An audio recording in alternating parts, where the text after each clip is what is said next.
Alright, here we go.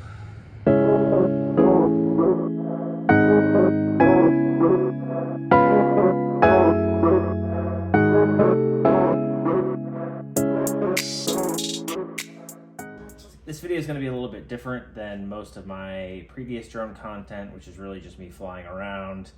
It's mostly camera drone footage, put together with music. I don't really have many aspirations beyond doing that, but just based on some things that I've been getting into, I thought there might be some value in doing a little bit different type of video.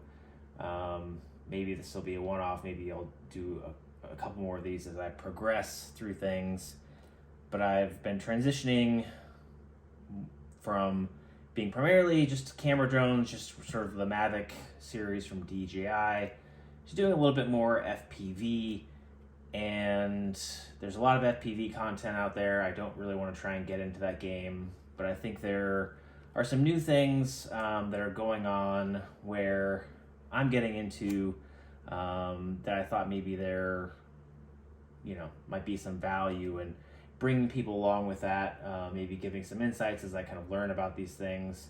But really the long and the short of it is that I wanted to get into FPV, so the first thing I did was I bought this DJI Avata, as a good way, because I figured if I get the Avata, it can do some things. Just having the prop guards maybe allows for some different filming scenarios that I might be interested in doing. Gives a little bit different perspective. It's a little bit more interactive than just camera drones, and so I thought it might be a little bit more interesting. And then, my thought was that if I wanted to get a little bit deeper into FPV, then that gives me the goggles as well. And got the controller too, so it really is like a good system to sort of learn, figure out if I like it, and if not, I can basically bundle it all up and sell it. Now that I have an Avata and I'm sort of into DJI's FPV system, it was somewhat fortuitous that really this is now when DJI's O3 air unit is starting to come into drones that are available through the different FPV builders. So I decided that since I had the goggles, I had the controller, that I would go ahead and for my first, call it real quad, I would go with something with the O3 air unit, because that just seems sort of the simplest way to take that next step into FPV. I don't have a workbench, that I can dedicate to soldering stuff. As much as I would actually like to do that, I just don't really have the space to do that. So I need something that's really a little bit more kind of that bind and fly idea, and to be able to use the same goggles, the same controller. If I want to fly the Avata, if I need something that's a little bit more, cinewhoop, but also wanted to use that for an FPV, then I could quickly switch from the Avata to a quad with the O3 air unit. And there haven't really been, at least that I've seen, a lot of videos outside of kind of like the big big YouTube accounts doing reviews of the O3 air unit and getting that set up. So I thought, doing something a little bit different today, I would sort of walk through my experience getting this all set up, because this is really kind of my first foray into non-DJI, drone flying. So maybe I'll hit some hiccups along the way, but I figured this is a little bit different than having someone who their job literally is producing FPV content, sort of going through and setting up the O3 air unit. So also I thought it might be a good opportunity to do sort of a little bit of a review of the quad that I ordered, since I couldn't really find any reviews of this particular quad or any other quads, and I got it from Rotor Riot as one of their builds. So I thought this would be sort of a good opportunity to go through all of that. So we'll go ahead and get this baby unboxed. I think I'll have to go into beta flight, which I have never done before, and get that set up and get everything bound together, and then eventually get it taken out for a flight. If it's not clear to everyone, I live just outside of Washington, D.C. in Alexandria, and flying around here is not particularly easy. It tends to be more of an event for me. So I really have to get creative in terms of places that I can go and fly. There's not a lot of open space that is easily drivable because I live right near National Airport, which is the center of the DC flight restricted zone, the FRZ. And so I have to drive at least 15 miles to find anywhere to fly. But in the DC area, 15 miles still puts you pretty much in the middle of like pretty dense suburbs, no matter where you go. So there's not like a lot of great places to fly around here. So I probably won't be able to fly this today, but you won't notice that in the video. So we'll get this set up. We'll get it set up in beta flight. We'll get everything bound with the controllers and the goggles and see how that setup goes. And I'll try and document it all. Take a look at this quad that I've ordered. And hopefully by the end of this video, be showing you some great footage, both from the O3 Air unit as well as with my GoPro 11 Black strapped to the back of this guy. And then maybe do some comparisons between this and the Avata. So let's get this opened up.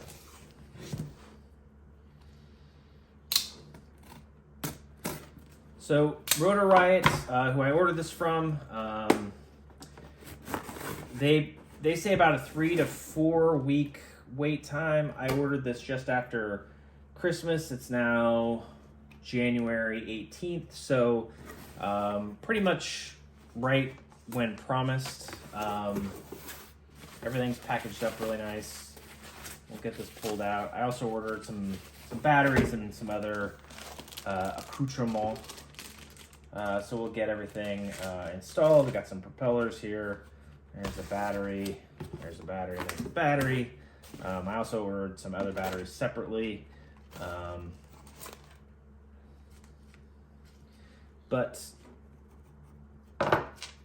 And ordered a GoPro mount. So as you can see, comes with instructions on how to mount the props. I'll have to get a tool, some of my tools for that. But everything's pretty straightforward. Seems like it'll be pretty easy, these directions. So we'll go ahead and do that here in a minute. We'll get this GoPro mount mounted on there. It's a really nice little package that comes with this. I think this is the Skyliner Pro build, I think is the model. It's a little bit heavier than I expected. You know, it's not crazy heavy. Let's see, without a battery, I would say it's like pretty significantly heavier than the Avata. But I also think that it has quite a bit more power than the Avata. You know, it's got 5-inch versus I think these are 2 something, you know, or I don't know, 3-inch or whatever. So obviously it's going to be quite a bit more powerful than the Avata. And then you can see it's got the DJI, the O3 pigtail. Can see the O3 Air unit in there, the USB-C connection, SD card. This looks like a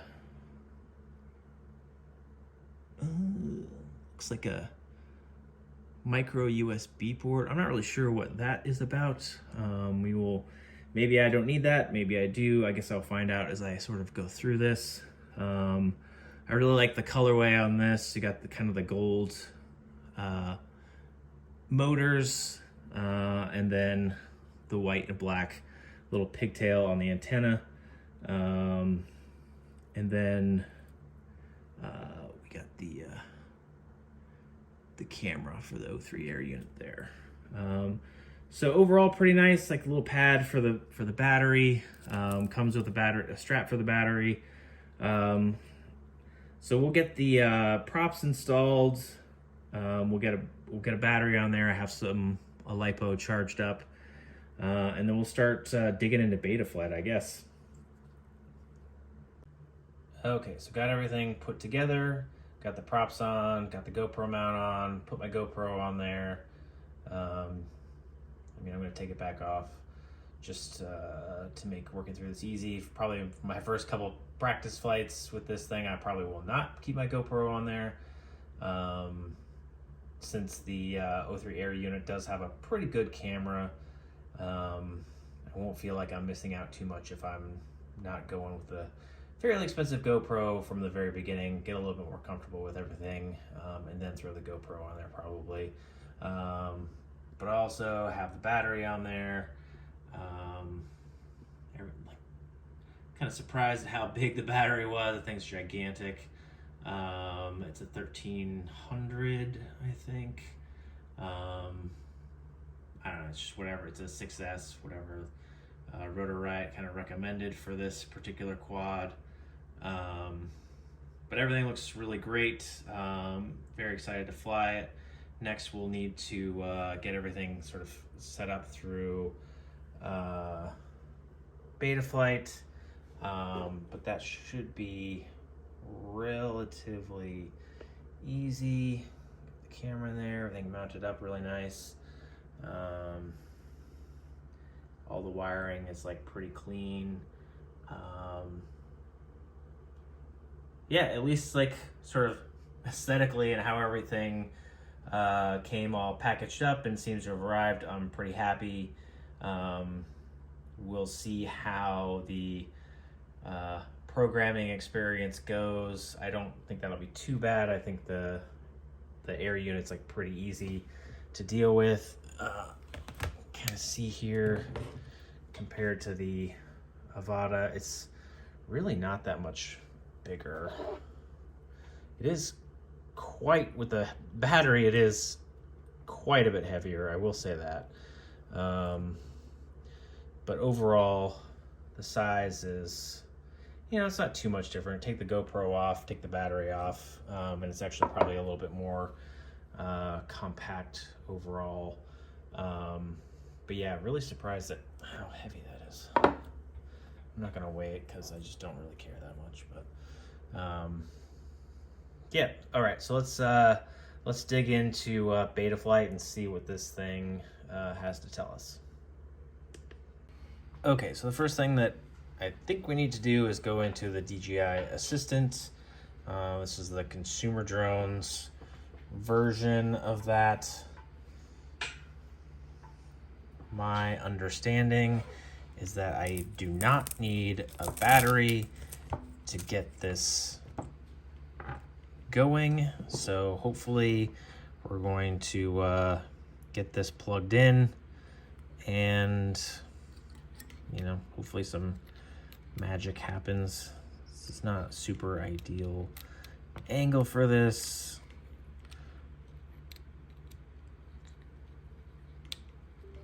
But, all right, got it plugged in there. And we'll see if we get anything on our screen. Seems to be doing something. All right, that brings up internal storage. So, yep, we do not need to have a battery connected. Pops up as the DJI O3 Air unit. Looks like there is a firmware upgrade. I'm pretty sure that I have the latest firmware on my goggles, so I think we'll just need to upgrade here. So we'll start that, and we'll go ahead and cut ahead to that being finished.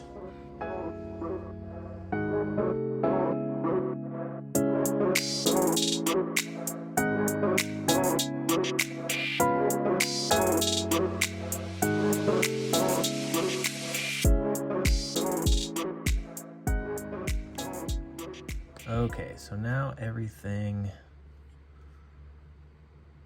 is updated. We are on the current and official firmware.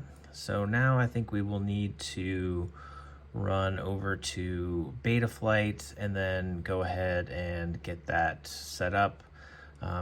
Mainly because I think there's want to tweak some things in terms of like which buttons on the controller do what. But I think, as far as I know, I could probably just go ahead and hook everything up and bind everything and fly it right now. But I want to see a little bit more what I can do in terms of customization, just again, so I kind of know that I'm comfortable with the button setup in terms of arming and disarming and all that sort of thing before I actually start this thing up and see what it can do. Okay, so we're gonna get everything bound up. A little bit of trial and error on my part, but I think I figured out what we need to do. So first we want to get the goggles binding. You can hear them beeping. And then we're gonna use my wife's earring to press this little button there, and just heard it beep, seemingly in the affirmative.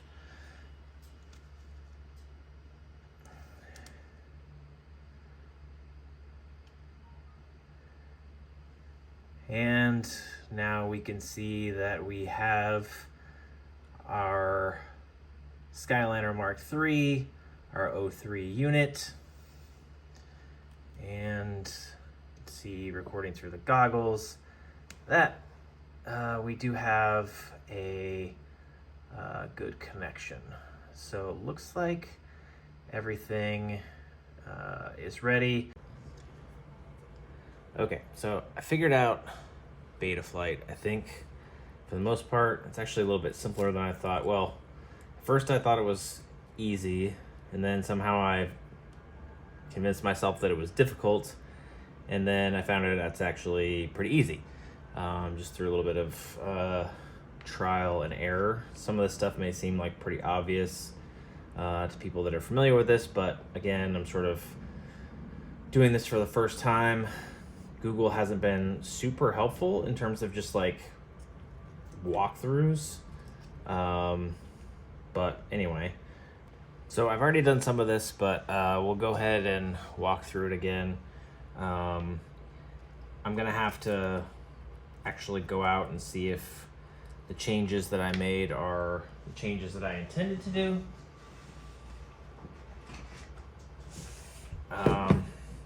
But as far as I can tell, everything is good to go. So, and really, I'm not messing with any of the rates or any of like the tuning. Really, I just wanted to, without having to like potentially screw something up like while I'm actually flying. I wanted to go into Betaflight and see what the button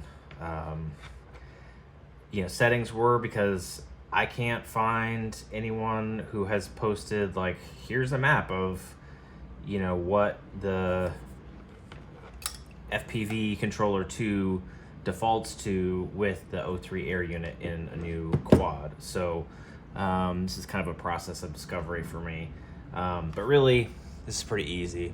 So we've got our micro USB port there. Just plug it into the laptop. I was a little worried I'd have to have the battery connected, but as you can see, it lights up. You can see the the gyro showing everything. It's pretty cool. So really, there are a couple of things that I changed. So first, I went into modes, because really, I will do all of my flying in acro mode, but as I'm sort of getting new, one thing that I was a little concerned about is landing. It's a little tougher than I thought. So landing in full manual mode is like not super easy, and a lot of times I'm taking off in things like parking lots or like from gravel, and to have a rough landing there, as I'm sort of getting used to that, is not ideal. So I really wanted to see what I could do in terms of using angle mode, just to get a little, just when I'm in a little bit tricky landing situation, maybe I can flip it into angle mode, and then have a much, because it self-centers the quad, I can sort of slowly bring it down and disarm. Instead of disarming like a foot off the ground, maybe I can disarm like an inch off the ground or like right on the ground. So I wanted to kind of see if I needed to enable that or if that was already enabled. It was enabled by default. I actually found a good overview of what the different ports were for the FPV controller too. So ARM is just the start stop button, so that's aux 4. And then the angle mode was originally assigned to, I believe, aux 1, which is the manual sport normal mode. I wanted it someplace that was a little bit easier to deal with. So we're gonna attempt this. I might have to go and switch it back. But since there's essentially just a lot of buttons that I'm not going to be using a lot, I figured that I would just go ahead and change it. But I changed, so I found online that C1, the custom button here, is aux 5. So I changed that. So as far as I can tell, this will switch it back and forth, but I'm not entirely sure. So I'll have to play around with that. Otherwise I might just have to switch it back to this one. Maybe I'll just do that. It's fine. I mean, I think if it's here, if it's set in S and that puts me in angle mode, that's fine. So we'll keep that as aux 1, which was the default. Everything else is pretty much the same. Aux 3, the beeper, I think might be the home button. I'm not entirely sure. I think that's what it is. And then you have like turtle mode, which is aux 2, which I'm not actually sure which button that is. I need to look it up. I'm not going to change those, but at least I know, like, if I can go back and just figure out which buttons this corresponds to, then I know what those are. So that's no big deal. So we made the change that to aux 1, and we'll save that. And it just says saved. Again, none of this stuff I'm gonna mess with. The other thing I went in and looked at was the on-screen display. Basically, I just went through, and again, I'll have to see how this actually works in the field. So you can actually like move where these fields go. I like having the battery condition a little bit more kind of in my field of view down here. And then the only thing I added was it has a fly mode. So if I can uncheck that, you can see the angle went away. Just so I know if I'm either in angle or in acro, just to have that kind of on-screen confirmation, because sometimes it can be a little bit hard to tell if you're flying around. So those are really the only things that I changed. I just don't want to mess with any of this stuff. It doesn't really seem worth messing with. I'm not, maybe as I learn a little bit more, I can mess with some of this stuff, but really don't need to. So we will just disconnect that, and everything is good to go. And so the next flight, we'll be making sure that all those things that I changed, which really they aren't now, but at least now I know that I sort of suspected that this might have an effect on angular acro mode, but I can't really find any documentation that says that. So at least now I know that, and then hopefully now that I've changed the on-screen display to show when I'm in angle mode, I'll get a visual confirmation of that as well, and then I can look and just see which is the turtle, which of those is which. But otherwise, that's all we need to do in beta flight, just to kind of get everything where we wanted it to be. Okay, we're out here basically in the middle of nowhere in West Virginia, like a random kind of amateur driving range. Clubhouse is basically a big pile of cinder blocks, but that's okay because no one is here, there's no one around, and it's got a pretty nice open field. There's some power lines that I would really rather not be here, but it's all right. So I think we're pretty much ready to take our guy for maiden flight here. All right, everything I think